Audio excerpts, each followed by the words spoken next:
Hello friends, आप सभी लोग कैसे हैं। मैं मिस्टर दोस्तों, ये आपके सामने कुछ इंपॉर्टेंट क्वेश्चन लिखे हुए हैं जो कि काफ़ी इंपॉर्टेंट है और एग्ज़ाम से रिलेटेड है। सब के सब क्वेश्चन पूछे गए हैं। अगर दोस्तों समझ में आएगा तो इसको जो है शेयर करिए अपने लोगों तक, ठीक है ना। तो चलते हैं, देखते हैं क्वेश्चन को कैसे सॉल्व किया जाता है। तो चलिए देखिए, पहला प्रश्न कह रहा है कोड एक्स का मान बताएं।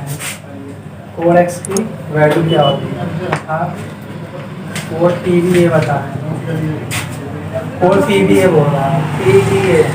तो कैसे करेंगे देखिए, यहाँ देखिए जबकि ये कोड दिया हुआ है, ये वाला कोड दिया हुआ है 120 हर्ट्ज, तो कह रहा कोड टी वी ए बताएं। तो देखिए आप देख पा रहे होंगे ये एक सरल रेखा का कोड दिख रहा है। ये वाला कोड एक सरल रेखा का कोड दिख रहा है ये भी। तो अगर 120 से दिया कितना जाएगा 60 अंश, क्योंकि सरल रेखा का कोड 180 अंश होता है। तो 120 और 60 180 अंश। अब देखिए यहाँ पे केंद्र से ये वाली दूरी और ये वाली दूरी बराबर होगी। क्यों होगी? क्योंकि देखिए ये दोनों त्रिज्याएं हैं। क्या है? त्रिज्याएं हैं और त्रिज्याएं बराबर होती है ना। तो अगर देखिए त्रिज्या बराबर है तो एक प्रकार से भुजा भी तो है, ओ बी और ओ पी भुजा भी है। तो अगर ये कोण 60 अंश है तो हमें ये कोण बताना है। तो देखिए कैसे बताएंगे। अब देखिए भुजा बराबर तो कोण भी क्या होते हैं, बराबर होते हैं। अगर त्रिभुज की भुजाएं बराबर है तो उसके आमने सामने कोण भी क्या होते हैं, बराबर होते हैं। तो मान लेते ये कोण x है, तो ये अगर ये x तो ये भी x, और x कोण हमें पता करना है, कोण x हमें पता करना है। तो यहाँ देखिए त्रिभुज बन रहा है, ठीक है, यहाँ त्रिभुज बन रहा है। तो त्रिभुज में तीनों कोणों का योगफल 180 बराबर, तो 2x ये हो जाएगा 120, तो x = 60 अंश। ये वाला कोण कितना जाएगा 60 अंश, अर्थात पी वी ए 60 अंश हो जाएगा और यही उत्तर हो जाएगा। ठीक है, इसमें हम त्रिभुज वाली कंडीशन लगा दिए, त्रिभुज के तीनों कोणों के ऊपर 180 वाले, ठीक है, सी ओ बी में। ठीक है, अब देखिए नेक्स्ट क्वेश्चन, इसमें क्या बोल रहा है, कह रहा है कोण ए पी बी बताएं। ए पी बी ये वाला, ए बी पी बताएं ये वाला कोण, ठीक है, जबकि ये वाला कोण दे रखा है 120। ठीक है, तो यहाँ देखिए ये आपको दिख नहीं रहा होगा तो मैं इसे थोड़ा बड़ा लिख देता हूँ। ये वाला कोण दे रखा है 120 है, ठीक है। अब देखिए अगर ये कोण एम दे रखा है 120 अंश, तो कोण भी पूछ रहा है ना। और आपको देखा जाए तो यहाँ पे जो है क्या दिख रहा है आपको बताएंगे। तो यहाँ पे आप देख पा रहे होंगे एक समांतर चतुर्भुज दिख रहा है। ये समांतर चतुर्भुज वाली कंडीशन दिख रही है। तो समांतर चतुर्भुज में क्या होता है, आमने सामने के कोणों का जो 180 होता है, तो कोण बी प्लस कोण एम बराबर 180। आपको बताया कि जो नहीं देखा वो मेरा पहला वीडियो जाके देख ले, पूरी कंडीशन बताया हुआ हूँ। ठीक है, तो कोण बी प्लस कोण एम 180, तो कोण एम कितना है 120, और ये कोण बी निकालना है और ये जाएगा 180। तो कोण बी क्या जाएगा 120, 180 में से 120 गया 60 अंश, तो जाएगा 60 अंश, उत्तर हो जाएगा। तो देखिए जो चीज़ देखने में जितना कठिन लगता है उतना कठिन नहीं रहता, एकदम सिंपल रहता है। ठीक है, थर्ड वाला प्रश्न देखिए, ये भी अच्छा प्रश्न है और ये प्रश्न आया हुआ प्रश्न एग्जाम में। ठीक है, तो देखिए कैसे होगा। कह रहा कोण, यहाँ देखिए ई बी सी, कह रहा कोण ई बी सी बताएं। देखिए ई बी सी ये वाला कोण बताएं, ये वाला कैसे होगा, जबकि ये कोण दिया है 25 अंश, कोण दिया है 25 अंश, और आपसे ये वाला पूछा है कैसे होगा। तो देखिए यहाँ पे अगर ये 25 है, ठीक है, अगर ये 25 अंश है तो ये भी क्या हो जाएगा 25 अंश। क्यों? क्योंकि प्रमेय बताए थे ये और ये कोण बराबर होते हैं। कौन सी प्रमेय थी? वृत्त के केंद्र पे बना कोण परिधि का दोगुना होता है। यहाँ से उसको सिद्ध करते समय हम बताए थे कि ये वाला कोण और ये कोण दोनों बराबर होते हैं। तो अगर ये 25 तो ये भी 25। ठीक है, अब देखिए तो ये वाला कितना हो जाएगा। अब देखिए त्रिभुज दिख रहा है, ये टोटल ये त्रिभुज दिख रहा है आपको ये ना। तो ये 25 ये 25 50, तो बीच वाला कोण कितना हो जाएगा, कोण 130 अंश। कैसे कोण आ जाएगा 130 अंश, कैसे त्रिभुज के तीनों कोणों का योगफल कितना है 180, तो 25 25 50 और 130 हो गया ना 180। अब देखिए ये हो गया 130 अंश। तो ये केंद्र का कोण है, तो हमें परिधि का कोण पता कर लेना चाहिए। तो परिधि कोण कौन सा, ये वाला। तो हम बताए थे जो केंद्र पे कोण होता है परिधि उसका आधा होता है। तो 130 का आधा क्या हो जाएगा, 65। तो ये वाला कोण कितना हो गया, 65। अब देखिए ये 65, तो अब देखिए ये वाला कितना अंश, ये वाला पूछा ना। तो जबकि ये वाला कोण दिया है 90 अंश, ये वाला कोण दिया है 90 अंश, ये वाला कितना होगा 25 अंश। कैसे, 90 में 65 घटा दीजिए तो ये वाला 25 अंश, तो ये हो जाएगा 25 अंश, उत्तर हो जाएगा। ठीक है, इस तरीके से। चलिए चौथा प्रश्न देखिए। चौथा भी काफी अच्छा प्रश्न है। चौथा प्रश्न तभी लगा पाएंगे जब कल मैं एक प्रमेय बताया था, उस प्रमेय को जो देखा होगा, ठीक है ना, वीडियो नंबर 9 जो देखा होगा वो हमारा ये क्वेश्चन कर देगा। इस क्वेश्चन में क्या बोल रहा है, कह रहा है ये कोण ए 48 अंश है और ये कह रहा है कोण एक्स बताएं। तो कैसे बता पाएंगे, देखिए कोण एक्स बताना या 48 दिया है, ठीक है, तो हम कैसे बता पाएंगे। तो कल हम आपको बताए थे, क्या बताए थे कि कोण ए पी क्यू 1/2 कोण पी ए क्यू, ये बताए थे ना, कल हम यही आपको बताए थे प्रमेय। तो देखिए कोण ए पी क्यू ये निकालना है। ए पी क्यू कितना आएगा, 1/2, ये वाला देखिए ए पी क्यू और ये, तो ये कितना है, देखिए पी ए क्यू कितना है 48, तो कितना जाएगा ये 24 अंश, कितना जाएगा 24 अंश, ठीक है। आप देखिए यहाँ पे तो हमसे क्या पूछा है, ए पी क्यू तो कितना जाएगा 24 अंश, ये उत्तर, ठीक है।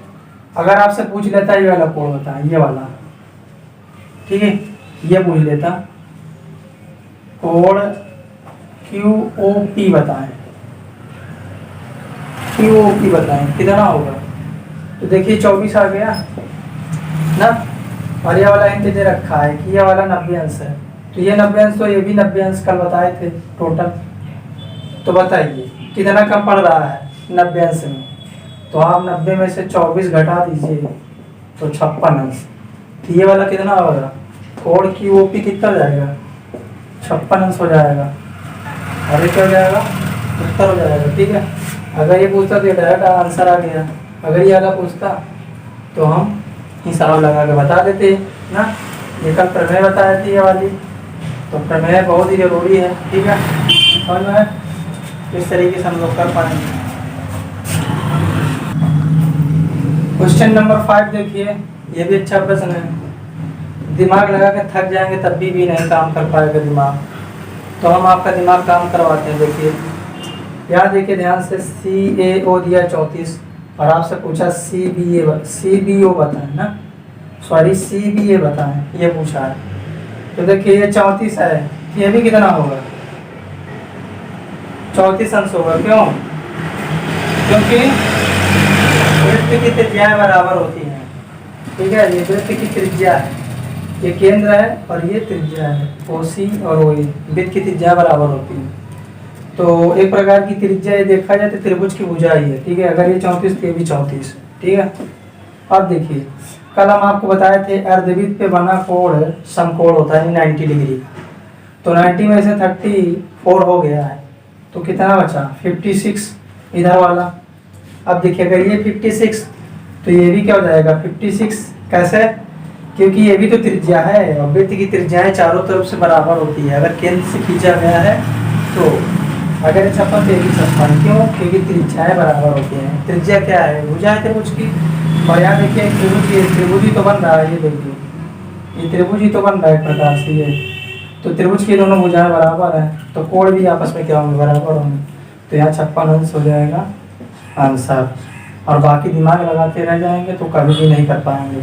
जो एग्जामिनर होता है वो ट्रिकी बेस देता है, आपको कितना प्रमेय मालूम है उस बेस पे देता है, आपको डायरेक्ट नहीं देगा कि आंसर लगाना। आपको देखना चाहता है कि आपके माइंड में क्या क्या चीज़ भरा हुआ है, उस हिसाब से देता है। अब प्रमेय प्रमेय तो बहुत ही इम्पोर्टेंट है, इसी पे क्वेश्चन वो उठा के दे देता है। ठीक है, चलिए फ्रेंड्स, ये कुछ क्वेश्चन है जो कि एग्ज़ाम से रिलेटेड है, इनको भी हम लोग देख लेते हैं। अच्छे प्रश्न है, ठीक है। तो सबके सब प्रश्न आए हुए हैं और फिर आएंगे ये SSC CHSL railway and other एग्ज़ामों में ये फिर आएंगे, ठीक है। तो कैसे करेंगे चलिए देखते हैं। यहाँ पे देखिए पहला क्वेश्चन की बात करें, पहला चित्र, पहला क्वेश्चन। CV दिया 17, CV की माप दिया 17, EB की माप दिया है 15। तो हमसे पूछा CD कितना होगा। CD यहाँ से यहाँ तक, तो कैसे करेंगे देखिए, बहुत ही बढ़िया प्रश्न है। तो यहाँ पे आपको एक ट्रिपलेट बताए थे 8, 15, 17, 8, 15, 17। देखिए 17 है, 15 है, क्या नहीं है 8। तो यहाँ 8 जो है ये वाला EC क्या हो जाएगा, EC हो जाएगा 8, ये यहाँ से यहाँ तक 8। अब देखिए ये 8 तो ये भी क्या हो जाएगा 8, तो CD क्या हो जाएगा 2 गुणे 8 यानी 16 आंसर हो जाएगा। ठीक है, 16 जो सेंटीमीटर में दिया तो सेंटीमीटर और मीटर में मीटर, सीधा। तो इस तरीके से होगा। ये वाला प्रश्न देखिए, PO 5 दिया हुआ है, OB हमें जो है ये भी 5 दिया है, और AB 8 दिया हुआ है, PQ 6 दिया हुआ है। तो MN पूछा है। MN क्या है पता है, MN जीवाओं के बीच की दूरी है। AB और PQ 2 जीवाएं हैं जिनकी माप दिया हुआ है 8, 6। तो इन जीवाओं के बीच की दूरी पूछा, जबकि वृत्त की त्रिज्या 5 दिया हुआ है। तो कैसे करेंगे देखिए, ये 5 दिया हुआ है, हमसे ये पूछा है, तो कैसे कर पाएंगे देखिए। ये AB कितना 8, तो ये 4, 4 हो जाएगा, 4, 4 हो जाएगा, सीधा सीधा। ठीक है, देखिए 4, 4 हो गया ना। अब यहाँ से हमको MN पता करना है। एक काम करिए, इसको मिला दीजिए ऐसे, इसको जो है मिला दिए, OM मिला दिए। अब देखिए 5, ठीक है, अब देखिए 5 हो गया, ठीक, त्रिज्या है, और ये 5, और यहाँ से यहाँ तक 4 है।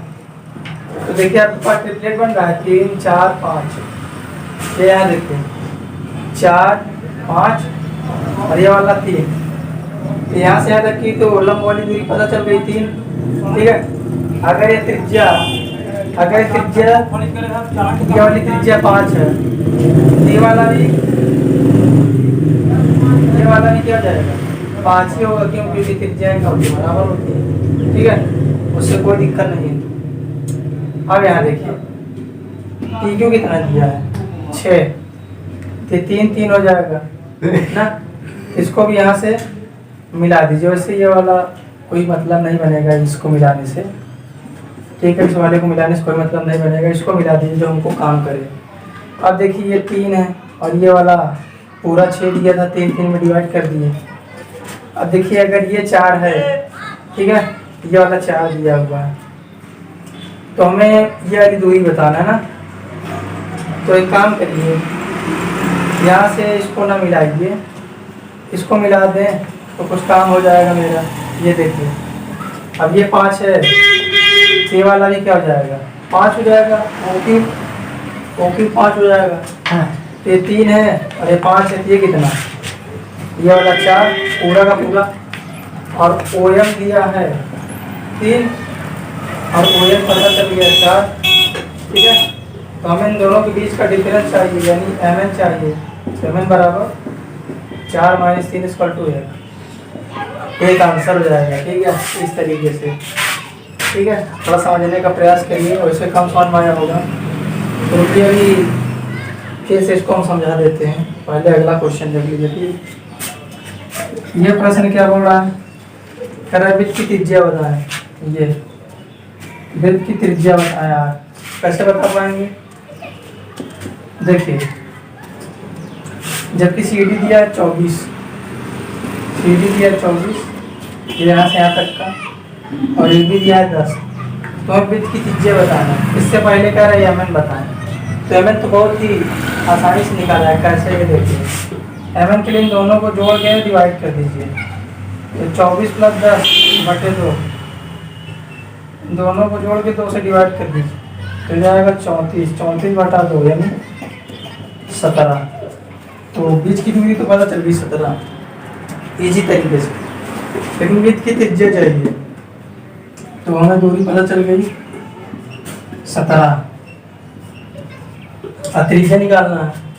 तो देखिए हम लोग क्या करते हैं, इसको मान लेते हैं x, तो ये हो जाएगा 17 - x ये वाली डिस्टेंस, ठीक है।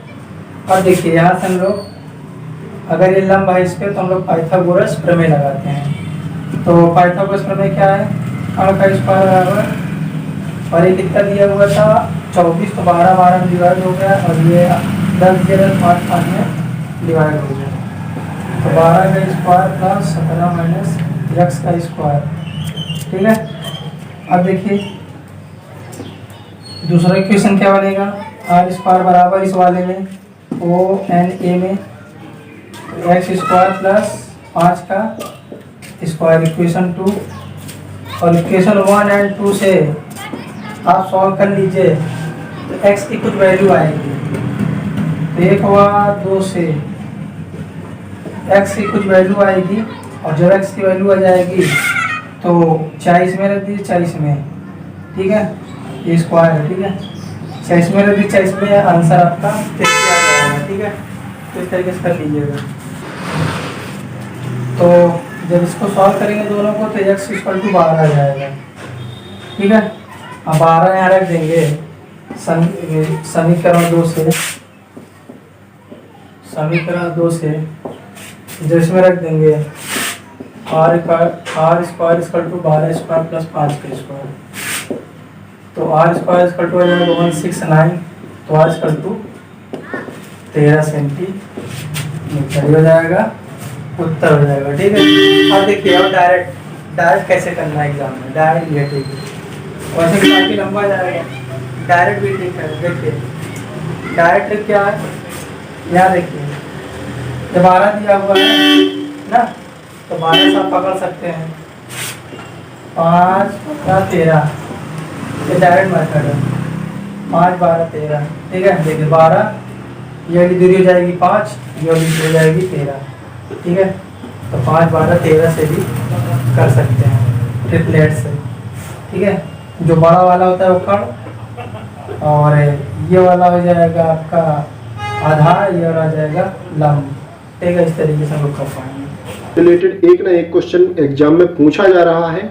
मैंने सभी एग्जाम्स को देखा हुआ है, ग्रुप डी, एनटीपीसी का एग्जाम, या पिछले जो एग्जाम्स हुए हैं एएलपी का एग्जाम, जो इन सभी एग्जाम्स में एक ना एक बहुभुज का क्वेश्चन पूछा गया है। क्वेश्चन किस तरीके से पूछा जाता है, जिसमें कि हमें भुजाओं की संख्या दी जाती है, या फिर उसमें पूछ लिया जाता है विकर्णों की संख्या कितनी होगी, या फिर क्वेश्चन यह इस तरीके से पूछ लिया जाता है कि अंतःकोणों का योग कितना होगा, इसमें हमें भुजाओं की संख्या दे दी जाती है। इस तरीके का क्वेश्चन हमें एग्जाम में पूछा जाता है। तो इस तरीके के क्वेश्चन को हमें किस तरीके से करना है इस वीडियो में जानेंगे।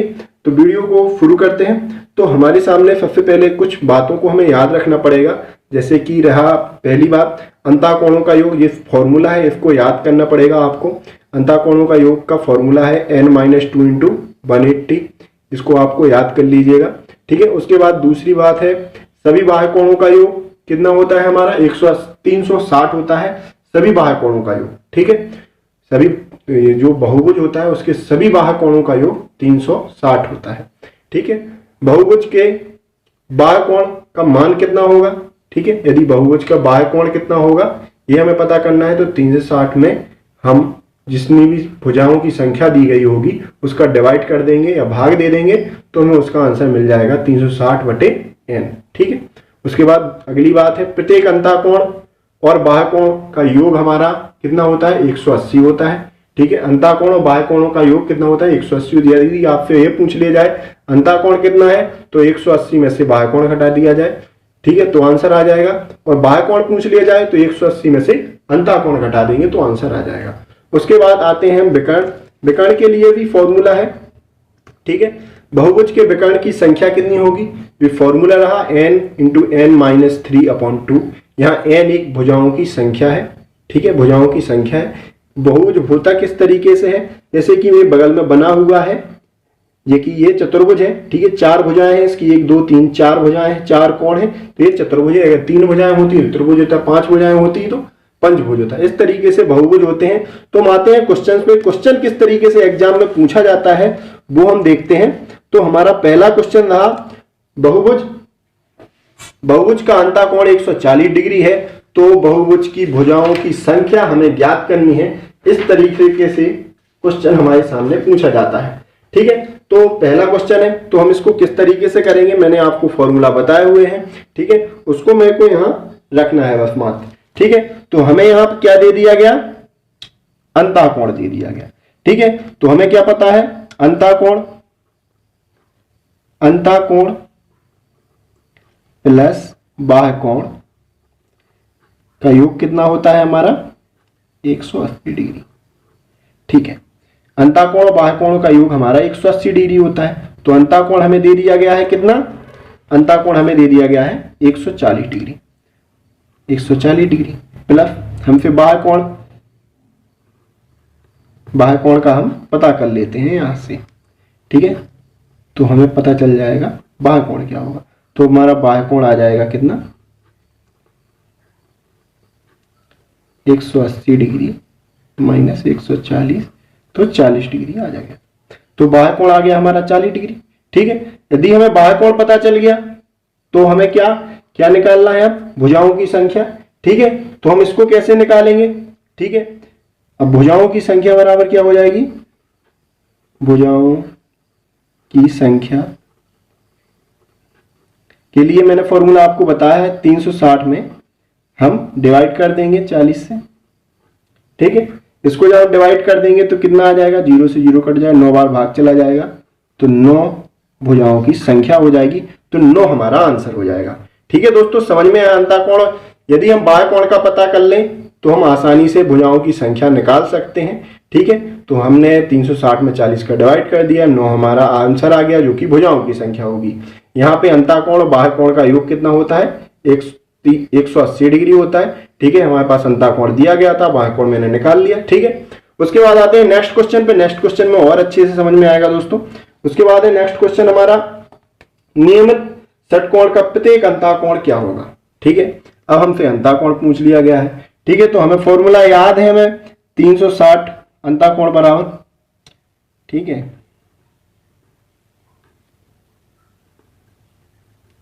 अंतःकोण निकालना है, ठीक है।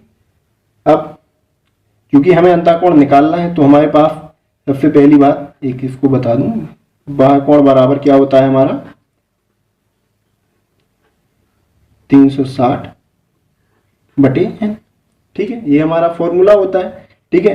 तो पहले हम बाह्य कोण निकाल लेते हैं। बाह्य कोण हमारा क्या हो जाएगा 360 में डिवाइड कितने, फट कोण मतलब 6 भुजाओं वाला, तो 6 से डिवाइड कर देंगे, ठीक है। तो हमारा कितना आ जाएगा यहाँ आंसर, यहाँ आ जाएगा 60। ये हमारा क्या हो गया बाह्य कोण।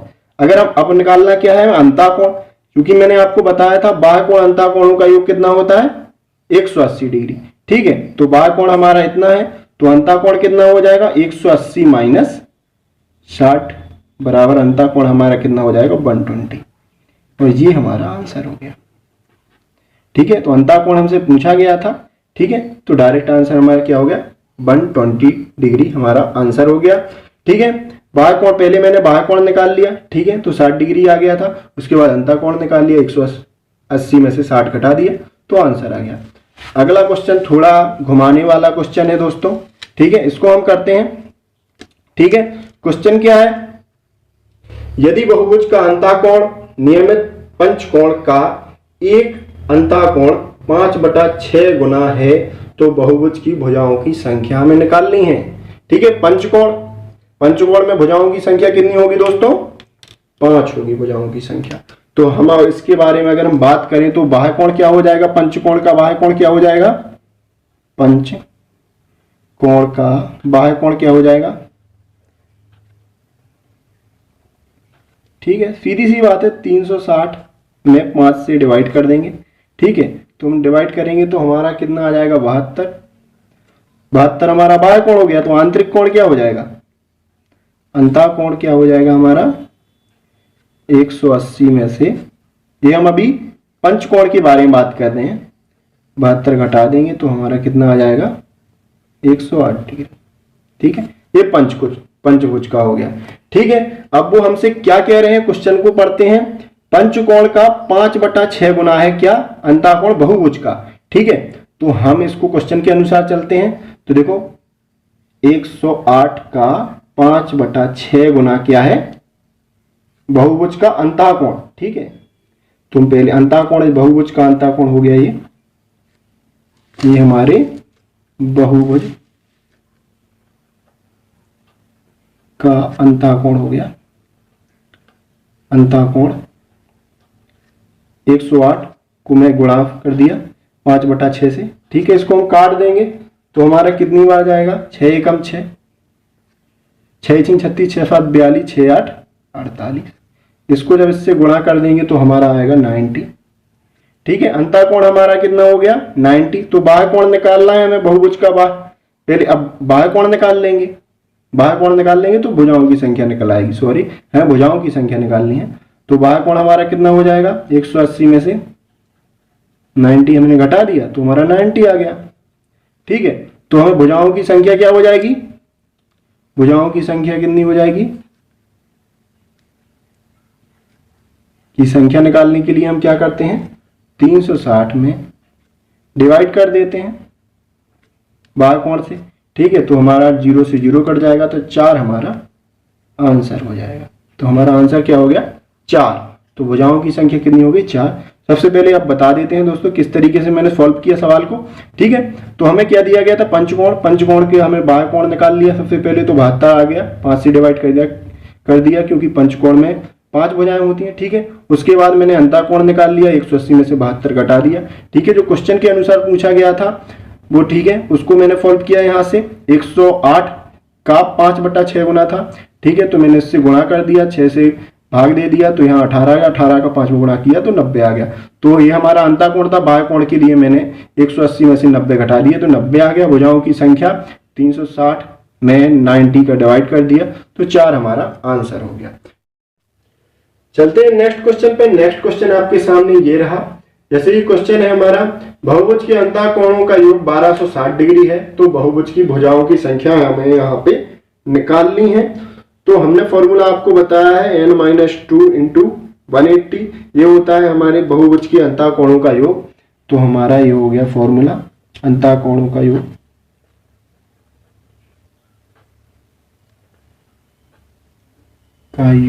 का फॉर्मूला हो गया हमारा यहाँ पे। ठीक है, इसमें मेरे को मान रख देना है n इंटू 180 बराबर यहाँ पे कितना है 1260। ठीक है, मैंने यहाँ पे मान रख दिया। ठीक है, n-2 डिवाइड कर देंगे हम डायरेक्ट इसको 180, 0 से 0 हमारा कैंसिल हो जाएगा। 18 का हम भाग दे देंगे, तो हम 18 का जब भाग दे देंगे तो इसमें जाएगा 7 बार। ठीक है, तो n का मान हमारा यहाँ हो जाएगा, कितना हो जाएगा, यहाँ पे -2 है, यहाँ जाएंगे तो माइनस के 2 इस साइड प्लस के हो जाएंगे, तो हमें n का मान आ जाएगा 9 और ये हमारा आंसर हो जाएगा। ठीक है दोस्तों, समझ में आया। अब आते हैं नेक्स्ट क्वेश्चन पर। नेक्स्ट क्वेश्चन आपके सामने ये रहा, जिसमें कि हमें विकर्णों की संख्या यहाँ दी हुई है और हमें निकालनी क्या है, भुजाओं की संख्या। ठीक है, तो हमें विकर्णों के लिए फॉर्मूला है हमारा। फॉर्मूला हमारा क्या है उसको हम देख लेते हैं। ठीक है, फॉर्मूला मैंने आपको बताया हुआ था, आपको याद हो तो। ठीक है, फॉर्मूला था हमारा क्या, n इंटू n-3, n कोष्टक में n-3 अपॉन क्या था 2, यहां पे क्या थी विकर्णों की संख्या, विकर्णों की संख्या। ठीक है, ठीक है। अब इसको हम सॉल्व करते हैं। n-3/2, यहाँ पे हमें विकर्ण कितने दे दिए गए 54, तो n × n-3 बराबर कितने हो जाएगा, यहाँ पे गुणा कर देंगे डायरेक्ट, तो एक n का अपन को यहाँ पे मान रखना पड़ेगा। ठीक है, इसको दो तरीके से सॉल्व कर लेते हैं, मैं दो तरीके से यहाँ पे भी दिखा दूंगा सॉल्व करके। ठीक है, यहाँ पे मैं n का मान रख देता हूँ, जैसे कि मैंने 12 रख दिया n का मान, तो 12 - 3 दोनों तरफ से संतुष्ट हो जाएगा, तो हमें पता चल जाएगा n का मान क्या होगा। ठीक है, 12 नंबर 108 होते हैं, तो हमारा दोनों तरफ से संतुष्ट हो गया, तो n का मान हमारा हो जाएगा 12, तो 12 हमारा आंसर हो जाएगा। ठीक है, तो 12 हमारा यहाँ पे आंसर हो जाएगा। इसको हम दूसरी तरीके से यहाँ से सॉल्व यहाँ कर लेते हैं। ठीक है, किस तरीके से करते हैं, यहाँ पे एक समीकरण बन जाएगा। ठीक है, n² - 3n, और इस साइड से इस साइड पक्षांतर हो जाएंगे, तो हमारा क्या हो जाएगा 108 = 0। ठीक है, उसके बाद हमें यहाँ पे आपको सॉल्व करना पड़ता है। ठीक है, उसके बाद यहाँ पे कितना आ जाएगा हमारा -12, इसको इस तरीके से भी लिख सकते हैं ना, +9n - 108 = 0। वर्ग समीकरण है दोस्तों, इसको हम सॉल्व कर लेते हैं। ठीक है, वर्ग समीकरण जिसको सॉल्व करना नहीं आता उसके लिए मैं अलग से वीडियो बना दूंगा। ठीक है, ये हमारा बन गया। इसके बाद हम क्या करते हैं, यहाँ से n कॉमन ले लेते हैं, n- यहाँ पे कितना आ जाएगा 12। ठीक है, जो चीज यहाँ कॉमन आती है वो जो यहाँ पे आएगी वो चीज वहां यहाँ पे भी आ जाएगी। ठीक है, उसके बाद यहाँ पे कितना आ जाएगा +9 = 0, तो हमारा क्या बन जाएंगे दो समीकरण, n - 12 n + 9।